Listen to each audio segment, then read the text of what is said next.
Black Clover fans, the moment has finally come. Black Clover Sword of the Wizard King has finally released on Netflix. And I already know the question you're asking. How strong is the main villain of the movie, the 27th Wizard King, Conrad Leto? The movie was absolutely phenomenal, and Conrad came out of that film being my favorite Black Clover villain. Seriously, go watch this damn movie if you have not yet. And if you have watched it, go watch it again so that it will boost the numbers on Netflix and bring our anime back. Of course, this video is going to cover spoilers, and I'm just too excited. People are asking me if Conrad is stronger than Zagrid, the Dark Triad, Lucifero, or hell, even Lucius. It's all over the place, so let's get into it. First, who is Conrad Leto? Who is the Wizard King that was the predecessor to Julius Novachrono?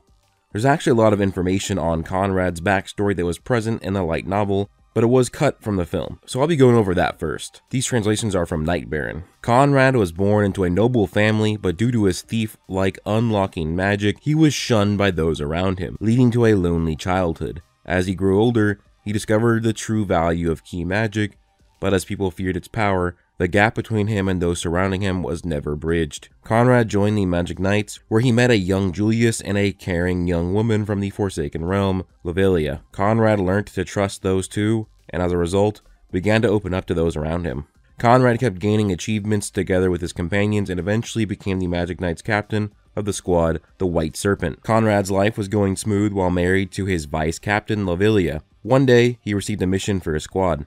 However, it turned out to be a trap set by the royal faction, who hated him. Devastated at the loss of Lavilia and dozens of members of his squad during this mission, Conrad became consumed with anger. Despite Julius's desperate attempts to persuade him, Conrad's darkness deepened. To eradicate discrimination and prejudice and build a country where everyone can laugh together, Conrad, now the Wizard King, aimed to achieve his ideals, but he was unable to bring about change, and his despair only deepened. The only way to change his country is to truly rebuild it. The dangerous thoughts in his mind were not subdued, and he immersed himself in researching ancient magic tools. Eventually, he stole the national treasure, the Imperial Sword, and started a rebellion. However, he got sealed away by Julius and co. in the midst of his aspirations. Conrad was betrayed by the royal faction of the Clover Kingdom. What's crazy is that it's stated multiple times that Conrad was stronger than Julius, which is impressive because Julius was around 33 years old in the opening scene of the movie. Before we get into Conrad's actual feats of scaling, let's talk about his magical ability and how broken it is, especially when paired with the Imperial Sword. Conrad possesses key magic. With key magic, he can open doors within space and store anything inside of it. Items, magic power, or even magical spells themselves. Conrad steals the power of his enemies. When faced with Noelle, he sucked away her magic power and stole every single one of her spells, rendering her nearly useless for the majority of the movie. He even believes he can steal anti-magic from Asta, which is crazy to think about, because Raya could not even copy it. What seems to be a part of Conrad's key magic is the ability to immediately decipher what an opponent's magical attribute is. He did this against Marx in the film. There are a plethora of magical attributes that Conrad has access to. Noelle's water magic and all of her spells, memory magic, and Marx's ability to easily communicate with other people, tree magic, lightning magic, light magic, fire magic, wind magic, so much more, and a crazy ass forbidden magic spell that we're gonna need to get into later on in this video. The Imperial Sword was a magic item crafted by the first Wizard King Lumiere. It holds the power, abilities, and even the souls of all of the previous Wizard Kings. This is probably why Conrad has access to light magic, as he's using Lumiere's power from within the Imperial Sword. Elsdicia allows for Conrad's power to be raised tremendously, and he can use the sword to absorb the magic power of those around him, constantly making him stronger, including calling it an unlimited strength. Now, it's important to remember that Conrad with the Imperial Sword actually has the power of the other Wizard Kings in the movie. That means he has access to Jester's insane powers of barrier magic. He has access to Princia's magic, which creates all these soldiers. And in the light novel, which actually adds more information to these characters, it's stated that Princia can create infinite soldiers. Also, in the light novel, it expands more on Edward's ability. Edward's ability isn't just to put things below freezing. That's also a mistranslation by Netflix, but he reduces temperature to absolute zero, which, if you don't know, it's the lowest possible temperature in physics. It's 0 Kelvin. because that means that there is zero temperature, and temperature means heat, and heat is required for movement. nothing can move. This could be seen as an infinite energy feat, but it more so could just be hacks. But that means that Conrad has insane levels of temperature hacks and also be able to basically stop anything if he did choose to use Edward's magic. Now, before I get into Conrad's insane feats and scaling, there are a few things that I need to address. First is the movie canon, and I believe it is a resounding yes, this movie is canon. Tabata was the chief supervisor of the film, and there are plenty notes that have recently been revealed of Tabata vetoing things for the film so that it holds faithful to the story in the manga. Even the light novel, which is volume 23.5, that is a sequel to the movie. The fact that it is a numbered volume implies that it is canon in Black Clover. Also, there are many things that are referenced in canon. Sekra being in the Magic Research Division is a callback to the anime canon episodes. Those episodes are canon to the manga because they were supervised by Tabata. Selim being in Hajj Village as well. Also, Yami's joke about him being a Virgo in the film is actually a callback to the light novel, which is canon to the manga. Furthermore, none of the events of this movie contradict the events of the manga. Really, the only thing you can argue is, well, the Heart Kingdom didn't come to help them in this movie, so it's not canon, but that's more so just plot convenience, or I guess inconvenience in this, but there's really nothing different from asking why wouldn't Lolopechka help in the war with the elves, especially knowing that Zagred's manifestation would have been a threat to the entire world, including the Heart Kingdom. If the only real counter to the movie being canon is plot convenience, then that's not really an argument for it not being canon. If you personally don't take it as canon, then just view this video as a what if it was canon, how strong is Conrad? The other question is, where exactly does this movie take place? The answer is that it's likely a day or two before chapter 229 or episode 158 of the anime. Not long before Asta goes and attacks that Spade base. Now, I know this because in the last episode of the anime canon, Asta gets done training with Luck and the other Spirit Guardians, and returns to finish his training with Gaja. It is stated that this is both a few months after they started training, and that it was halfway through their training. And we know that this was a 6-month training arc, so that means episode 157 is after 3 months of training in the heart, and 3 months before the Spade Saga. And because in volume 23.5, it is stated that Luck has not seen Asta for 3 months, that means it's been 6 months of training in the Heart Kingdom. It must mean that the Spade Saga starts literally any day after this movie. This is actually very important for determining the power levels of both Conrad and any other character in the film, because in this film, any character should scale to what they scale to in the Joint Struggle arc, which is the first arc of the Spade Saga. For example, Yami. At least before his mana gets drained, he would be as strong as the Yami who can fight 60 or 80% Dante in the anime. This is further supported in the extended light novel, because Yami defeats Asta without even really trying, which is consistent with the Spade Saga power differential between them, as Dante with 50% devil power was easily defeating Black Divider Asta, but struggled when he fought Yami. I will also say that the scaling in this movie can be all over the place. You could say that because Yuno struggled with a 40% Dark Disciple, and he was pushing back against Jester, that it means the Wizard Kings are weaker than those Dark Disciples, but I disagree with this take, absolutely. I find it far more consistent that the Wizard Kings dwarf any of the Dark Disciples in power, and there are many reasons for that, which I will get into. But the main reason is throughout the entirety of this movie, all 4 of the Wizard Kings rarely are ever going their full power. They are constantly saying that they are holding back their power, and part of that is because they want to uphold their fortress, but also because they see the knights fighting them as righteous, and often work to tell them to join them, or at least run away to safety, because they don't want to kill them. That's because the Wizard Kings are far more like antagonists, rather than straight up villains. The Dark Disciples scaling above any of the Wizard Kings is completely debunked by the fact that Edward, the weakest of the 4, was able to resist a combo spell from 13 Noels using Sea Dragon's Roar. Combo spells are more than just additions, they are exponential boosts, so that means that Edward was over 13 times stronger than Noel's Spade, Sea Dragon's Roar. And we know that days later, a Noel, without any help from Lolopechka yet, forces Vanica to use at least a portion of her devil power. And considering Vanica's base form with no devil power can one-shot a 50% Dark Disciple, that means that none of these disciples actually have any relevant scaling to the Wizard Kings. The next prominent question I see is if Conrad would lose to Zagred, the main villain of the previous arc. That answer is absolutely not. The Asta that Conrad is fighting is a completely different animal than the one that Zagred fought. Movie Asta has a way higher base strength, way better control of his anti-magic, and produces a way bigger Black Divider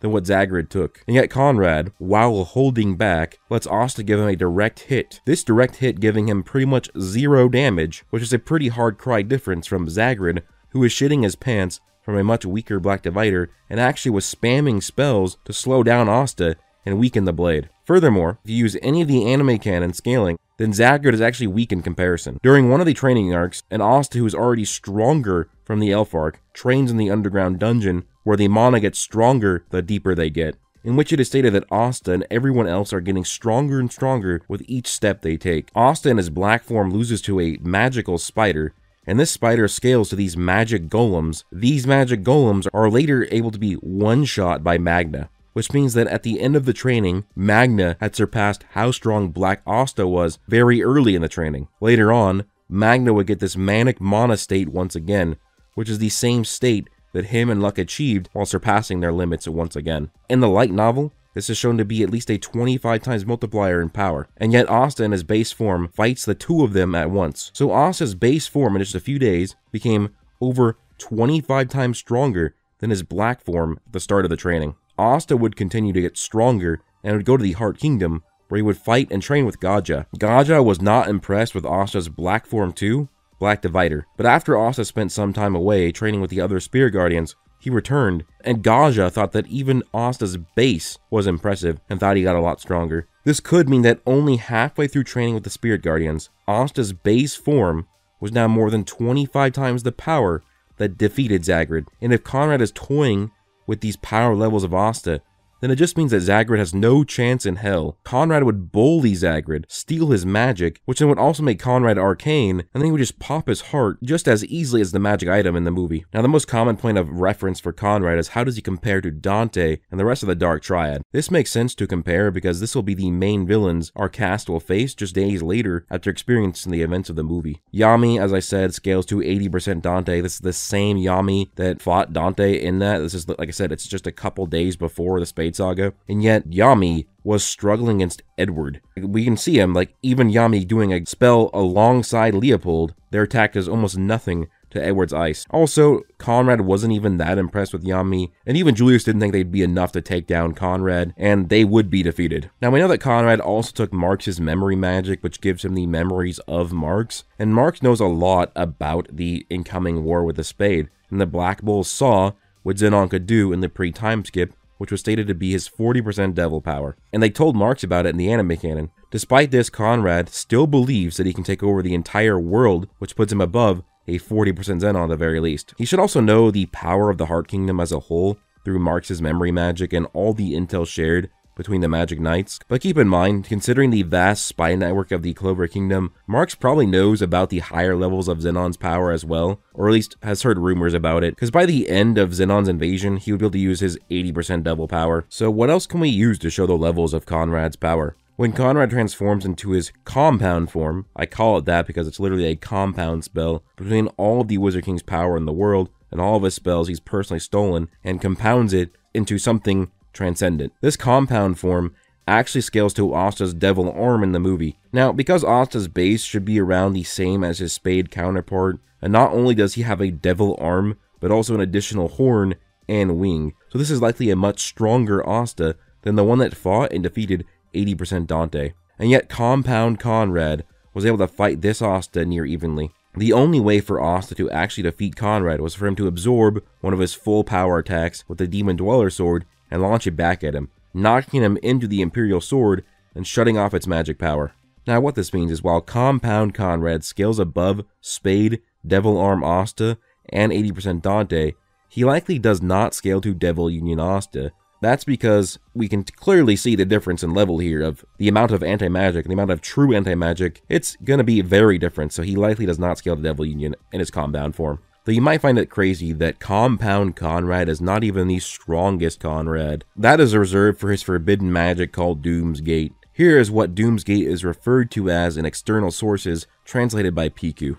Doom's Gate, translated as the Gate of God's Judgment, is a forbidden magic spell that with the sacrifice of his remaining lifespan, consumes all the magic his key magic has stolen in the past, and fuses it into one gargantuan attack, unleashing it from the door. We actually know that Doom's Gate Conrad is actually stronger than Compound Conrad, because he goes from scaling somewhat above Devil Arm Asta to just the sheer aura of Doom's Gate, sending a wave of power at Asta, sending him flying away, and knocking him out of his Devil Arm form.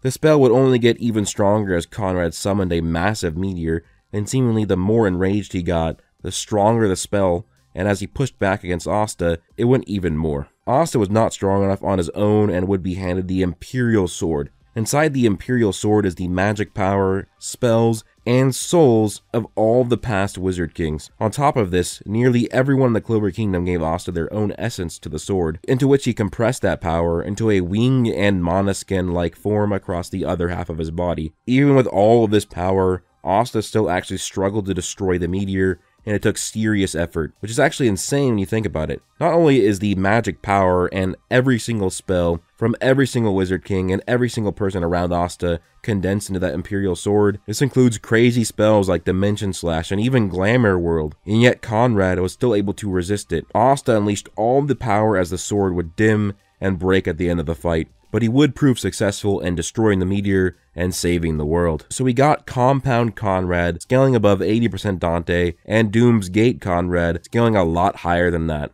I wouldn't be surprised if he was around as strong as the Supreme Devils Lilith and Amma, though you could actually argue that it's possible that the twins are stronger when they're fused, because Noct saw the meteor and he was kind of fine seeing it. But when he saw Nihilith's power in the Spade Saga, it drove him crazy. So you could argue that Nihilith is stronger than that meteor, but I don't know. You could argue that the meteor was so far away that it wouldn't actually drive him crazy, whereas Nihilith is right in front of him. But there are arguments that actually make Conrad even stronger than this. See, in the Spade Saga, Julius ages himself up so that he is 23 or 24 years old, and his power is stated to rival that of the Ancient Demon. This Ancient Demon is strong enough to actually hold back a post-ritual training Devil Arm Asta's Black Divider. That's an Asta that is way stronger than the Asta that defeated 80% Dante. This would scale the Ancient Demon considerably above the 80% Dark Triad, and that was Julius as a 24-year-old having that scaling. Julius is 33 when he fights Conrad, and yet we know that he scales weaker than Conrad. He needed Conrad to use up all of his power,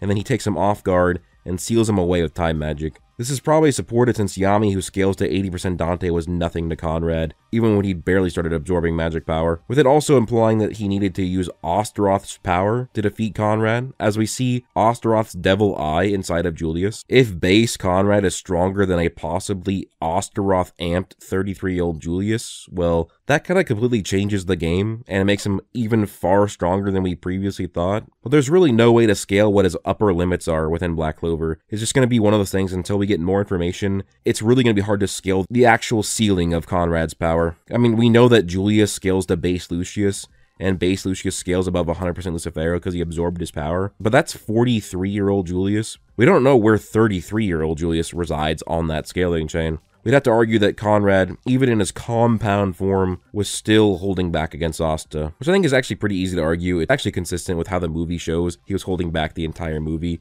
He saw so much of himself in Asta, and by the end, he genuinely believed he would become the Wizard King and share his warmth in the world. When it comes to actual number scaling, I already see people downplaying Conrad to be less than country level because they say he needed to absorb the power of everyone to destroy the Clover Kingdom. That actually doesn't make any sense. For one, the reasons why Conrad needed to absorb everyone's power was so that he could take in their soul and literally reincarnate them to what he deemed to be the good ones. Now, going into this movie, Conrad scales above the likes of the Fire Spirit Salamander back in the Witch's Forest arc, which has 2 multi-continental feats. He also scales above Demon Licht and Lumiere, with Demon Licht being strong enough to wipe out humanity in a single blast by pulverizing the surface of the Earth, which has been calculated to be anywhere between multi-continental and even small planetary. And I think people miss that Conrad is actually going to destroy the foundation of the continent, not just the Clover Kingdom, and that continent is actually amplified by a mana vein, so this is way higher than we can actually even possibly calculate. Furthermore, people have already calculated the power of Conrad's meteor,